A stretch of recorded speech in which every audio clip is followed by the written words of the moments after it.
Market में fraud हो रहा है, बड़ी बड़ी लोगों ने वेबसाइट्स खुद बनाई हुई हैं। लोग आपको कहते हैं यहाँ पे आप ऑनलाइन जाके अभी सर्च करेंगे ऑनलाइन आर्म्स लाइसेंस पंजाब या कहीं का भी, वहाँ से आपको एक वेबसाइट मिलेगी। उस वेबसाइट के ऊपर जब आप अपनी डिटेल्स डालेंगे तो फौरी तौर पर आपको व्हाट्सएप के थ्रू कोई एक बंदे के पास ले जाएगा और वो बंदा आपको कहेंगे ये आपका एजेंट है, ये आपको असला लाइसेंस बनवा के देगा। वो एजेंट साहब 1.5 लाख 2 लाख 2.5 लाख, मेरे पास तकरीबन कुछ 100 से ज़ायद लोगों ने अपने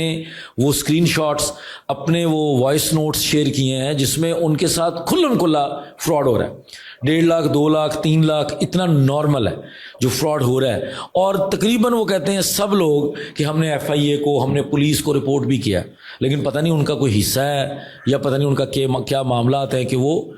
अभी तक ट्रेस नहीं हो सका कि वो कौन बंदा है या कौन सा ग्रोह है जो लोगों से ये पैसे लूट रहा है। तो इस वक्त सिर्फ हमारे मुल्क के अंदर फ्रॉड और